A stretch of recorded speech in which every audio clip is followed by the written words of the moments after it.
Your phone is getting in the way of your fat loss. That thing called your phone is one of the reasons that you are maybe not seeing progress on your health and fat loss expedition. And in detail, I'm going to explain why and also what you can do about it so that you can actually start seeing results on your health and fat loss expedition. On that note, welcome to this episode of the Mandy Mayer podcast.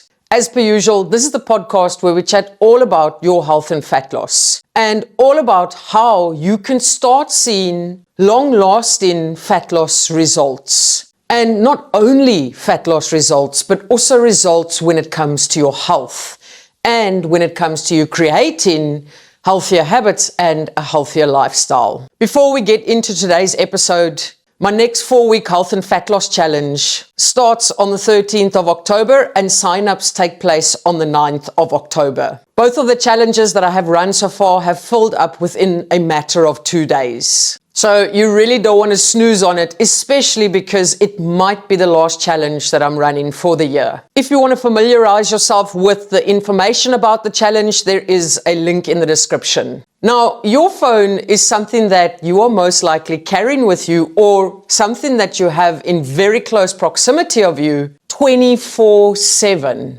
This baby, this bad boy, your phone never leaves your side. It's there constantly. And what you probably don't realize is that your phone could be a hidden reason as to why you are struggling with fat loss. So I'm going to give you 5 reasons as to why your phone could be detrimental to your progress. Number 1, your phone can disrupt your sleep. Think about it for a moment. Before you go to bed, you are most likely doom scrolling through social media. The blue light that you're getting from the phone and the late night scrolling suppress your melatonin, which makes it harder to fall asleep.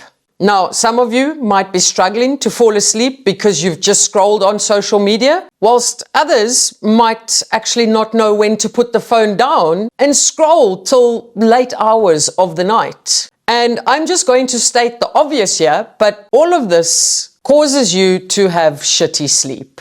And poor sleep leads to an imbalance within your hunger hormones, ghrelin and leptin, which can lead to you having more cravings. You'll be sitting there during the day and a craving will hit and you will think that it's you that has no willpower or no self-control, but you will fail to identify where that craving is stemming from. It could very well be stemming from the fact that you have not slept enough because you have been playing on your phone until random hours of the morning. Now, the more cravings you have, the more you tend to eat. And the more you tend to eat, the more calories you tend to consume, which makes it harder to stick to being within a calorie deficit. Not only that, when you wake up feeling exhausted, you will tend to do less non-exercise activity thermogenesis, which means your calorie burn for the day will tend to be lower. Now, what can you do about this? Well, the simple solution is to put your phone away earlier before you go to bed.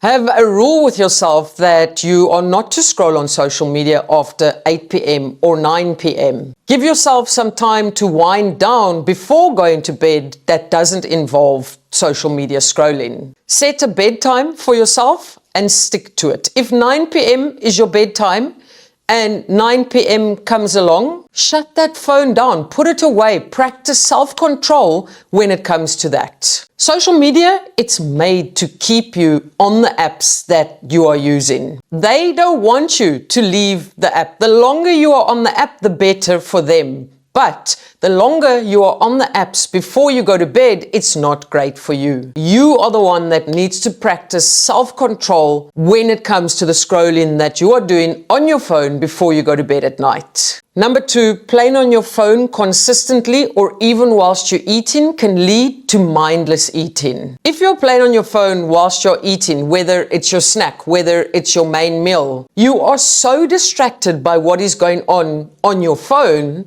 that you tend not to be able to identify your fullness signals. And that is often where people tend to overeat. When you're eating your meals or eating any food, you will need to be 100% present in that moment so that you can practice mindful eating. And the reason for that is so that you can be aware of your fullness signals and finish that plate of food or not when you are full. The more mindless eating that takes place, the more calories you are going to consume. Phone-free meals should be a staple in every single household. And if you are still eating your meals whilst playing on your phone, you're going to need to learn to put that phone down whilst you are having that specific meal. Purely so that you can focus on the food that you are eating and how you are feeling whilst you are eating that food. You want to be as present as possible in that moment so you can put that knife and fork down when you are feeling full. Number 3, many of you might not believe this, but phones cause a huge amount of stress and anxiety. Every single time there's a notification, you turn to your phone. You drop what you're doing and you're like, oh, notification. And then you get sucked into a rabbit hole on social media. The things that you see on social media, the news that you see on your news feed could be something that stresses you out. Now, if we move away from social media and you get a notification from your email app on your phone and you open it after hours, all of a sudden you see a work email that causes even more stress. You've had dinner already, but now because you are stressed because of that work email that you saw, all of a sudden you head to the snack cupboard for a snack that was not a planned snack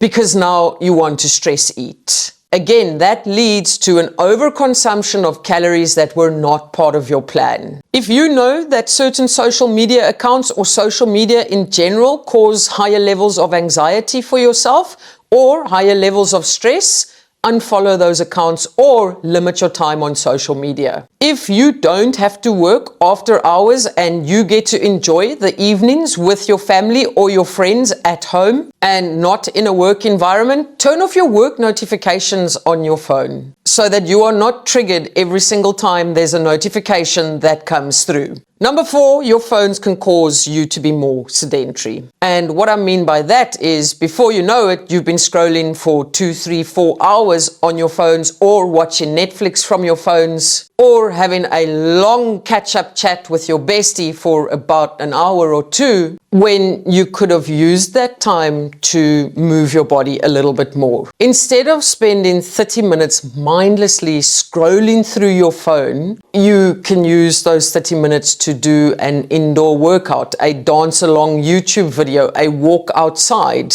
and get your body moving a little bit more. The more time you spend on your phone, the more time you spend watching something on Netflix from your phone or whatever, the less time you spend moving. That means you are expending less calories through non-exercise activity thermogenesis. Now, I'm not saying you need to be up and down 24/7 and running up and down your apartment stairs every second of the day. All I'm saying is actually take a moment to be honest with yourself and have a look at your screen time on your phone to see exactly how much time you are spending on it.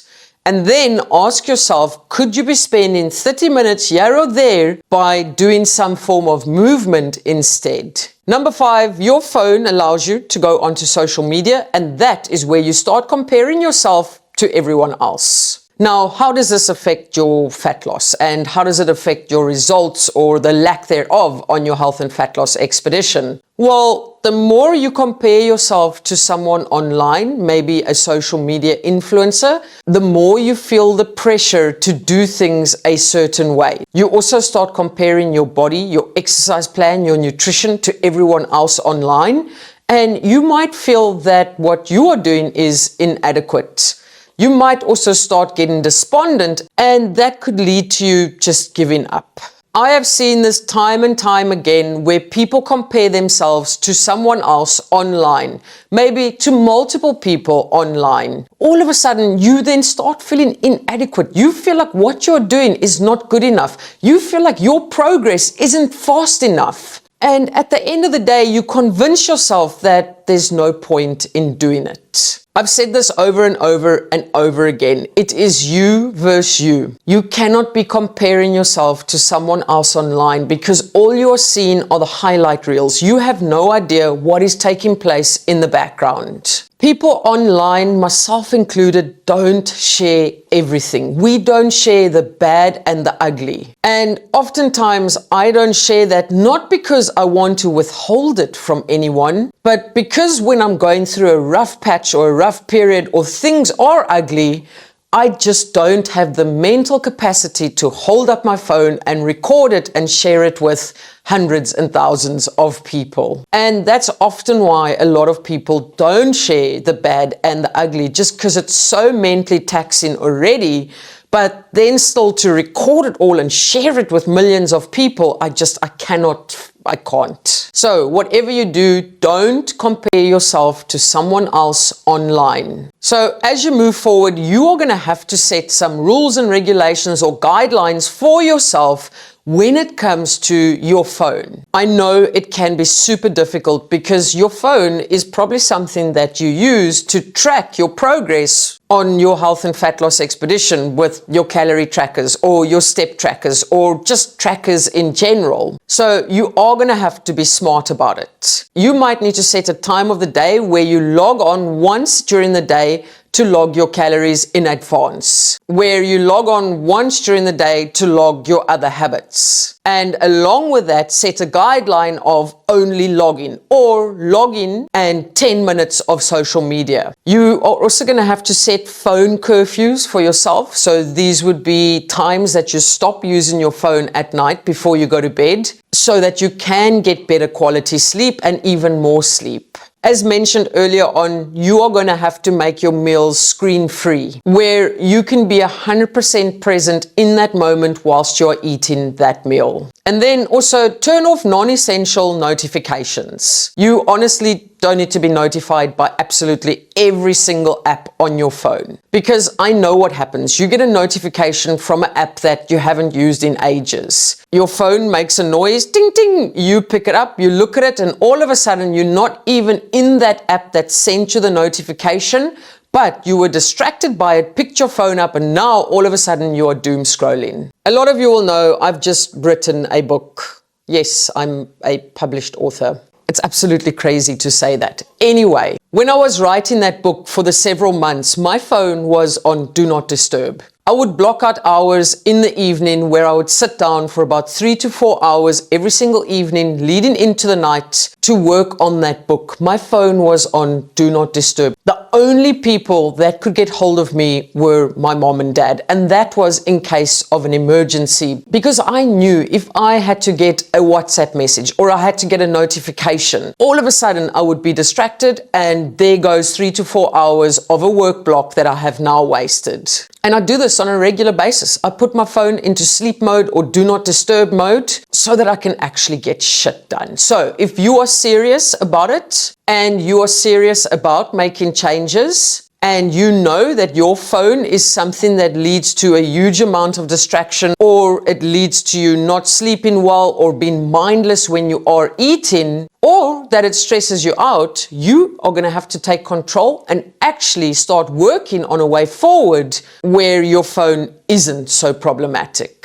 As things stand now, you'll be able to purchase the hard copy of this book around the middle of October. And that is if you are in South Africa. For the rest of the world, you won't be able to purchase a hard copy book because getting shit in and out of South Africa is an absolute nightmare. Anyone in South Africa will agree with me when it comes to that. But if you're outside South Africa, there is the option to purchase the Kindle or ebook version of the book. But I will keep you updated as to when you can start purchasing it. On that note, I'm going to love and leave you like I usually do. Keep smiling, keep laughing, and keep being kind to one another. Much love, your friend who absolutely despises her phone, Mandy.